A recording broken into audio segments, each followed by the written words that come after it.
Hello and welcome to Soy Candles and Melts.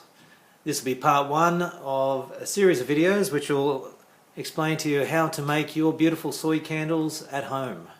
Now, this is only part one. We've already shown you the contents of the different kits. Now we're actually up at our store on Mount Tamborine on the Gold Coast to show you exactly how to go about making your own candles. Now, you'll see that I'm using two candles today. So we'll take the lids off to get started and place them over there out of the way. Alright, first thing you should do would be to place the safety stickers on the base of the glass. Alright, just push them down nice and safe.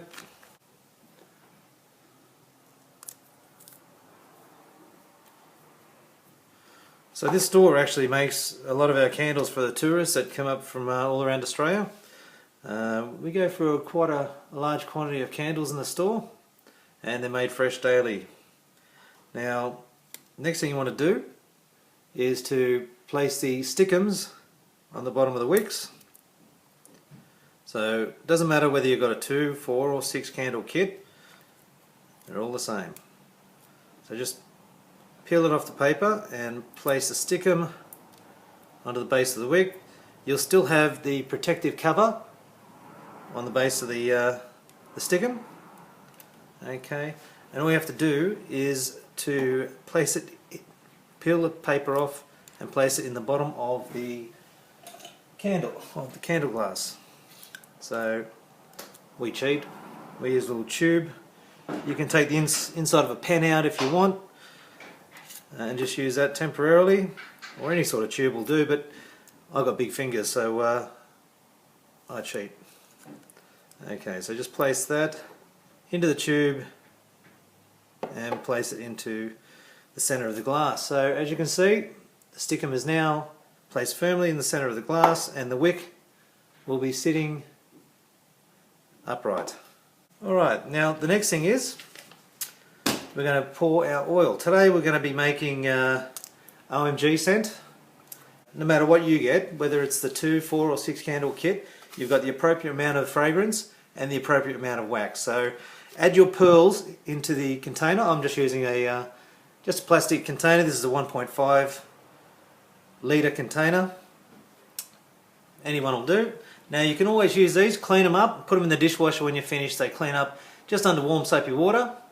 And they're good to go again. So I'm just going to, we've got a hot pot here, but when you add your pearls, all you need to do is pour your pearls into the jug and then add it to the microwave. Now depending on the strength of your microwave, it may take a few minutes. So I suggest you go 2 minutes to start with and then just pulse it at 1 minute after that until you get a good clear consistency in your oil. You just want it above being cloudy. Okay, you've got to be careful with the oil because you can overcook it, but it comes as solid, and as you heat it up it'll get to a point where the actual oil becomes translucent. Now if you can see that, you can see that it's not quite right. Okay, it's not quite to temperature. Now you don't need thermometers and lasers and all that sort of stuff. You can basically go off feel here. Now it's definitely a liquid, but it's not quite warm enough to pour yet. So it's not a pouring temperature. What we're trying to achieve is a translucent oil without overheating it. So it's just got to get to that point where it's a nice clear yellow oil. Okay, so I'm just going to pop it in the microwave for 30 seconds. So as you can see there, with the glass out of the way, we've now got a nice clear consistency. Okay, there's nothing, no impurities floating in it. It's beautiful and warm. It's not hot. Definitely no steam coming off it. Now you've got to be careful with the oil because it looks the same at about 60 degrees as it does at 160 degrees. It doesn't boil. Okay, so just be careful. Never overcook it. Just keep pulsing the microwave until you get that beautiful clear consistency. Okay, so you've gone from a pearl now to a clear liquid. And you can quite easily, you could even put your hand in that and it'll just be nice and warm. Okay, so on the outside of the jug, it's just nice and warm. Okay, now what we're going to do now is add our oil. Alright, so I'm just going to pour that into there. Once we've added the oil, we're going to put the lid on it. Make sure we don't make a mess. Alright. And we're just going to give it a good stir. Now, we supplied you the skewer sticks in the making kit. So just make sure, very important that you give it a good thorough stirring.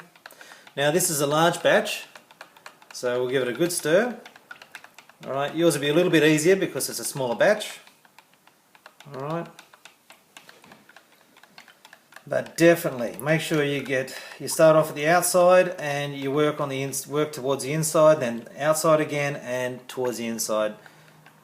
Top and bottom, make sure it's absolutely mixed thoroughly. Okay. Now I'd suggest, for good practice, you let that sit for a few minutes. Okay, and when you come back in 2 minutes, you give it another stir again, very thoroughly. Just to make sure that there's no blind spots or blank spots there in the fragrance, and definitely to make sure it's definitely fused the fragrance oil with the wax. Alright, but for the example of the video, I'm going to say that will do us for now.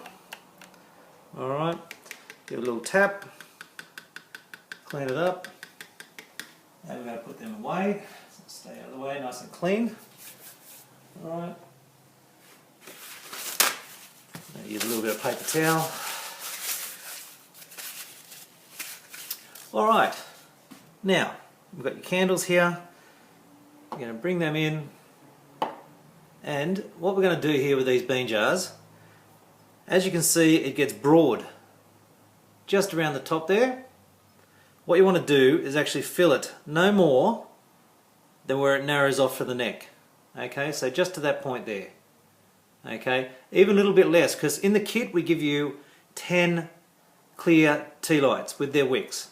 Okay, so any excess oil you've got left over, don't worry, you can still use your polycarbon tea light cases, and all that excess will go into there. So there's nothing going to go to waste, and those 10 tea lights are more than enough. We've just thrown in a few spares for you just in case, but anywhere up to this point, up to the neck, don't go over it, because then you won't close the lid properly and then it will look horrible.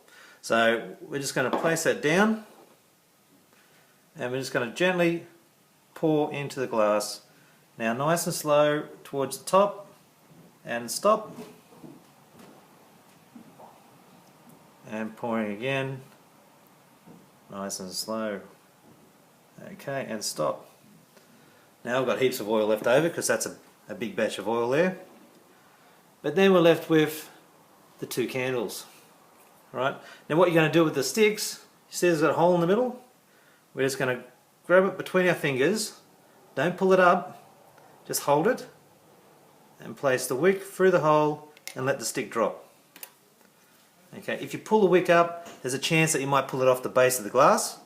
So it's just gently hold it between two fingers and let the wick fall. Now just check, and you've got to center it into the center of the candle. Nice and straight. Alright. And that's beautiful. Now just make sure that the wick goes straight down, there's no loop or variation in it. And all you need to do then is just leave it until it sets. And depending on your ambient temperature outside, whether it's summer or winter or where you are, that could take up to an hour and a half until it's set, until you can actually move it. Once it's set, you can actually put it aside and leave it overnight so it cures before you actually light it. Now I'm going to do a tea light here as well. It's going to be a little bit tricky because I've got a full jug. So I'm going to give this a go, and if it gets messy, well, it gets messy. Alright, tea lights, just fill up to the top of the rim. There you go. Now when you actually fill your tea light up, just straighten the wick up so it sits perfectly in the center of the case. Okay, I'll actually do another one for you. I've got a couple here already made, so why not? Alright, now they'll set quicker than the actual candles because there's a smaller quantity of wax.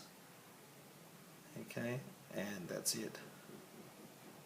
Right, don't worry if you make a mess, you can clean it up. Soy wax actually cleans up very easily with soapy water, or just even, you can wipe it off with just a little paper towel. Very simple. Okay, now any excess oil, just go through and fill the rest of your tea lights up, and then it's just a matter of waiting. The smell coming off, it's fantastic.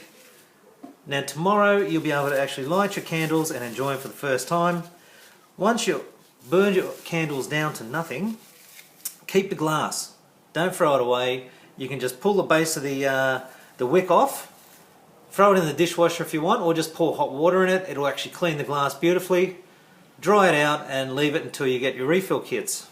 You can try different fragrances, but the theory is the same every time. Okay, so really the whole process should take you about 15 minutes to make 2, 4 or even 6 candles. It doesn't matter how many candles you make, it's going to be the same time basically for each one.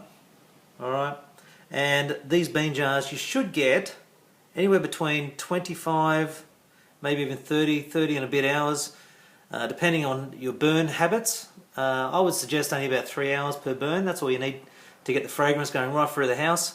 You can burn them longer, but really it's just wasteful. By doing that, make sure you trim the wick so it's only a small wick every time you go to light it. In the packs you can actually use the tip of your skewer to light the candle every time. Okay, and you can actually use the skewer to push the flame down into the wax and actually extinguish the candle or the light without causing any smoke. Once you push it down in the wax, pull it back up and the candle will set again, ready for next time you want to light it. Okay, so that's a good little tip. Those skewers are beautiful for lighting the candle, so you don't have to get your lighter into the glass and try and get right down the bottom of it. Okay, and especially extinguish them. You just made your house smell beautiful with the beautiful fragrance, and then you go and blow your candle out and there's smoke everywhere. Okay, so little tip, push the flame down into the wick, into the wax, and that will actually extinguish the flame with no smoke. Alright, and it will make it actually easier to light the candle next time. So trim the wick and you'll get the maximum life out of your candles. So enjoy your candles, enjoy your candle making kit. It's good fun, easy for the kids, all the paraphernalia you need to go making candles. So enjoy it.